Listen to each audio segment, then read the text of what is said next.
കേരളത്തിന്റെ വ്യവസായ മേഖലയ്ക്ക് കുതിപ്പേകി പുതിയ ഓക്സിജൻ പ്ലാന്റ്. പൊതുമേഖലാ സ്ഥാപനമായ the Kerala minerals and metals ലിമിറ്റഡിലാണ് പുതിയ പ്ലാന്റ് സജ്ജമായിരിക്കുന്നത്. 50 കോടി രൂപ ചെലവിൽ നിർമ്മിച്ച 70 ടൺ പ്രതിദിന ശേഷിയുള്ള പ്ലാന്റ് KMMLന്റെ ഉൽപാദനക്ഷമത വർദ്ധിപ്പിക്കാൻ സഹായിക്കും. ഓക്സിജൻ വ്യാവസായിക ആവശ്യത്തിന് മാത്രമല്ല, മെഡിക്കൽ ആവശ്യത്തിനും ഏറ്റവും ആവശ്യമുള്ളൊരു ഘട്ടമാണ്.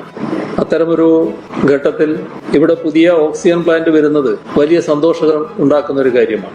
KMMLന്റെ പുരോഗതിയുടെ ഘട്ടത്തിലെ വലിയൊരു ചുവടുവെപ്പാണ്. വ്യാവസായിക ആവശ്യങ്ങൾക്ക് പുറത്തുനിന്ന് ഓക്സിജൻ വാങ്ങാൻ പ്രതിവർഷം 12 കോടിയോളമായിരുന്നു ചെലവ്. നൂതന സാങ്കേതിക വിദ്യ ഉപയോഗിക്കുന്നതോടെ ഓക്സിജൻ ലഭ്യതയിൽ സ്വയം പര്യാപ്തത നേടുകയും ടൈറ്റാനിയം ഡയോക്സൈഡ് ഉൽപാദനം പൂർണ്ണതോതിലാവുകയും ചെയ്യും. വ്യാവസായിക ആവശ്യങ്ങൾക്ക് നിലവിൽ 63 ടൺ ഓക്സിജനാണ് ആവശ്യം. ഇതിനു പുറമെ 7 ടൺ ദ്രവീകൃത ഓക്സിജൻ കൂടി ഉൽപ്പാദിപ്പിക്കാൻ പുതിയ പ്ലാന്റിന് കഴിയും. കോവിഡ് കാലത്ത് ആരോഗ്യ മേഖലയ്ക്കടക്കം വലിയ ആശ്വാസമാണ് KMMLന്റെ ഓക്സിജൻ പ്ലാന്റ് സമ്മാനിക്കുന്നത്.